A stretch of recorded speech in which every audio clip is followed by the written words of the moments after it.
Hello everybody and welcome back to my channel. And if this is your first time here, hello, welcome. This is Essential Patience and I Am Patience. And in today's video, I'll be talking about everything you need to know to grow long natural hair.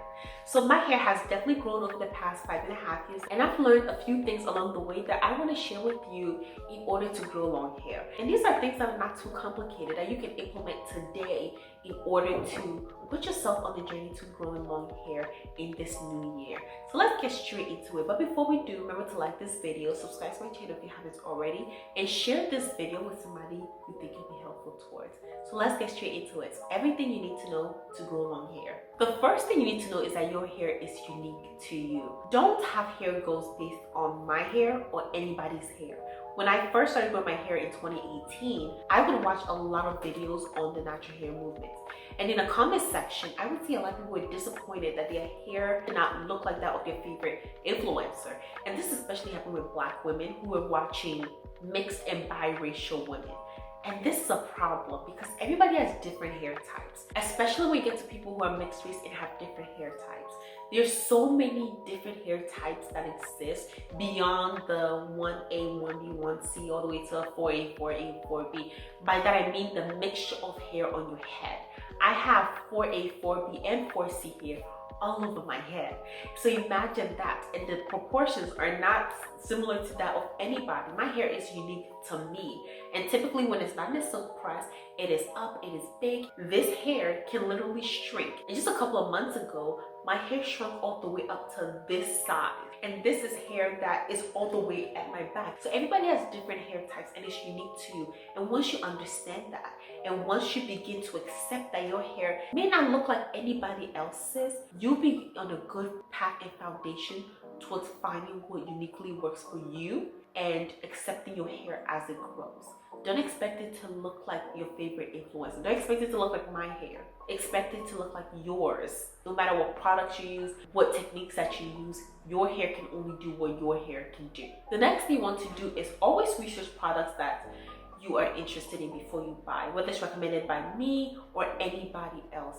Find products that work for you. Just because it works on somebody else's hair, even if it looks like your hair, may not work for you. But always research the ingredients and think back to your history of products you've used before, and then make a hypothesis whether it will work for you or not. This will take trial and error, and that's why I always recommend that you buy products that are good enough that even if it doesn't work for your hair, you still use it. For example, years ago, I bought a curling cream when hair gel did not work for my hair, and I thought, okay, let me curl my hair. Maybe I can use a curling cream. It did not work, but you know what? It was still moisturizing enough that I can mix it with other creams and make it like a leave-in or hair moisturizer that I would use to refresh my hair when I had my hair in mini braids or mini twists. So if the product is still good, it may not work perfectly for the style that you're looking for, but it can still be good enough for other things as well. Do not become a product junkie. Don't just move on from product to product. If the product is working okay, still use it unless it's damaging. If you buy a product that is still good enough, use it, and don't become a product junkie spending hundreds of dollars, thousands even, on hair products. Take your time and give the product time to work as well. Sometimes you use a product once or twice and it doesn't do this magical thing for you, so you let it go and go on to the next product. At some point you have to realize that you have to give it a chance to work rather than moving from product to product to product, waiting for that magic product. Give your products time to work. The next thing you need to know is that you need a hair care routine. So create one. This is the best time to start one and be consistent throughout the year. What does your hair care routine look like? If you can't immediately say it, you probably don't have one. So for example, mine would be, I wash my hair, deep condition it, put in a style to stretch it out, and then put in protective styles such as mini braids or mini twists. Leave it in for 4 weeks. During those 4 weeks, I'm still washing it, I'm still conditioning it, I'm still actively keeping it moisturized. Then after the 4th week, I wash it, take it out, leave it out for a week, wash it, and do it all over again. Now that may sound complicated to you, but for me, it makes perfect sense.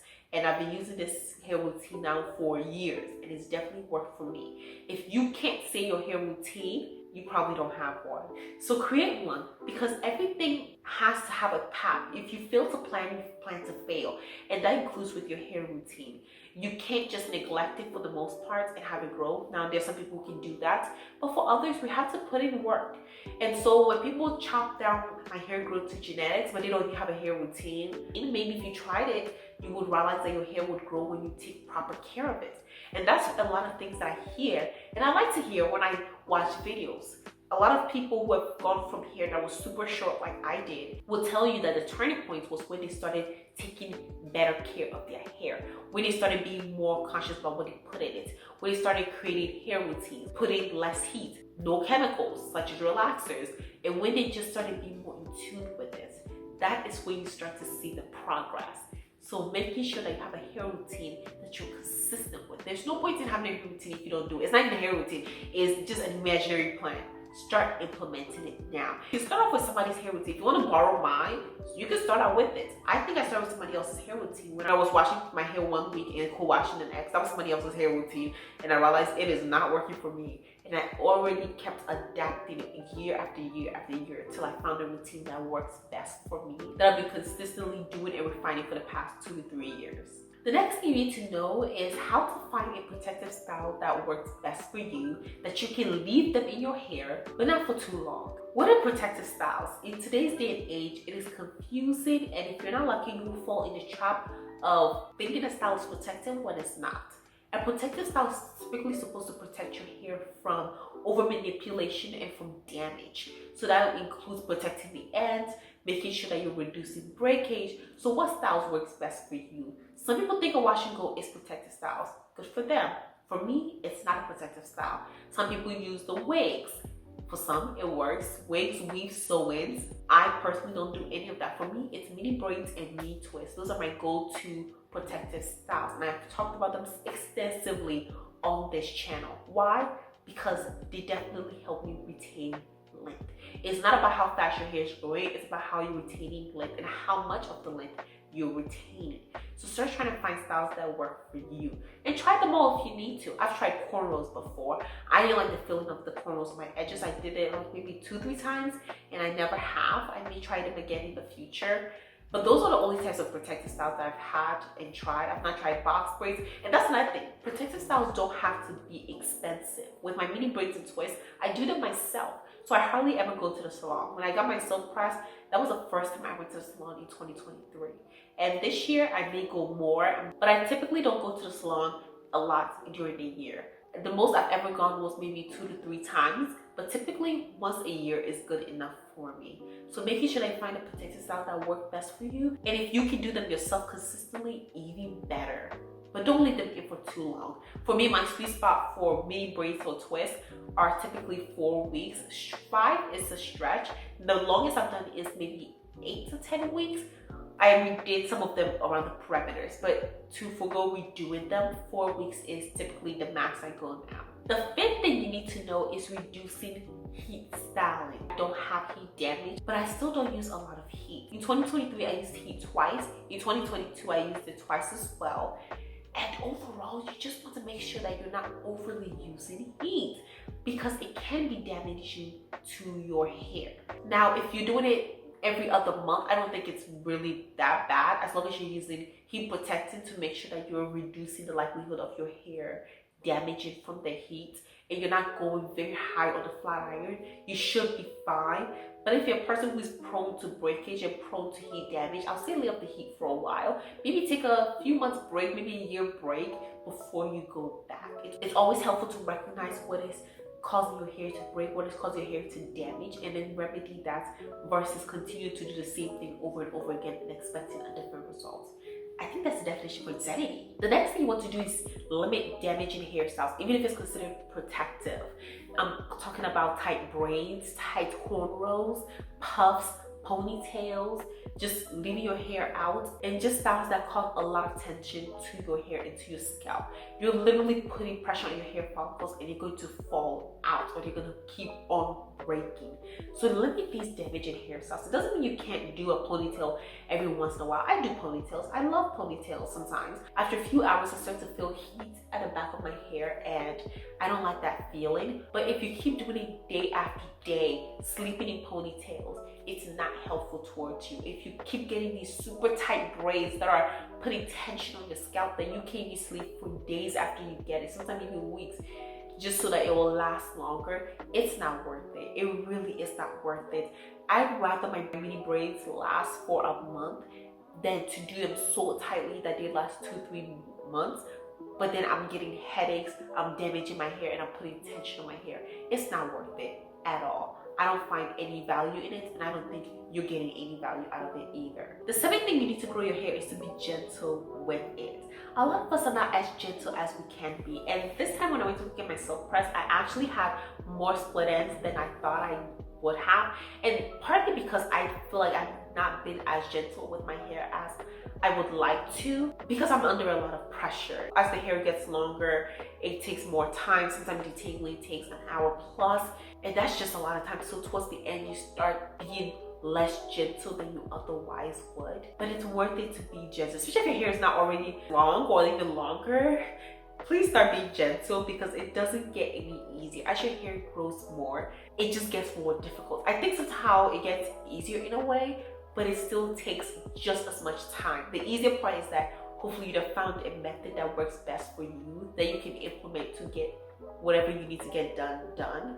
But it still takes time. It's still gonna take an hour, 2 or 3 to do your hair, and wash days sometimes get longer. The time it takes me to pre-poo my hair, wash it, deep condition it, come out and put it in a style to stretch it out is probably 3 to 4 hours, sometimes 5.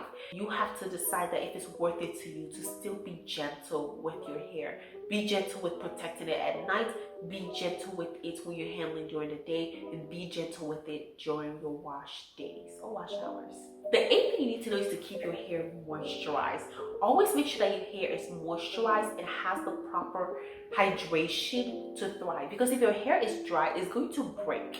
And that's not something that you want to happen. The only time I don't have products in my hair is when I get a silk press, because I don't think they put any products in it. I put a little bit of hair oil, but there's no water in it, because of course if water touches it, it's over. Every other time your hair is in its natural state, there should be an ample amount of hair moisture in it. And the best thing to do is the LCO method, which is the liquid, which is the water, cream, and oil. That's the method that I use, and I've been using for the longest time that I can remember. But it's always good to take care of your hair. Even when it's in a protective style, keep it moisturized. And that's why sometimes when people put on wigs or weaves, they take out their hair and they're hardly ever retaining any length. Why? Because they're not keeping their hair underneath their hair washed, moisturized, and hydrated. Sometimes people take better care of their wigs than they do their own hair. I see people all night washing their wigs, conditioning them, moisturizing it, flat ironing it, doing all of this to prep it, and they don't even do that for their own hair. And that's really sad. That is absolutely sad. Do that for your hair. Take good care of your hair. Keep it moisturized. And once in a while, just spray it with water and put some conditioner in it. If your hair has been in protective style for like a week, try and moisturize it every 3 to 4 days at least, just so that you're making sure you're protecting your hair. Which moves on to my next point of do not neglect your hair. Do not neglect your natural hair. Your natural hair is beautiful and it wants your love, so love it. Show it some love, patience, and take care of it, no matter if it's in protective styles, if it's under a wig, if it's in tape-ins, if it's in silk press. Take care of your hair. Don't neglect it. Sometimes I see videos of people who have not washed their hair or taken care of their natural hair in months, and I'm always, of course, empathetic towards whatever was going on in their lives. But at the end of the day, do not neglect your hair if you want it to grow. If you want it to grow, be in tune with it. Feel it sometimes. Is it dry? Does it need moisture? Is it time to wash it? Of course, a hair care routine would make sure that it doesn't get to the point where it's dry enough that it's getting to the point of breakage in order to do it. And that's why for me, my hair wash routine, I wash my hair every week to 2 weeks, and I don't go a long time without washing my hair because I know it doesn't help it, especially for my scalp. My scalp is very sensitive to buildup, so I cannot do it, and I no longer co-wash. So that's why I use shampoo a lot more, because it's just better for my hair. I feel like when my scalp can breathe, my hair thrives.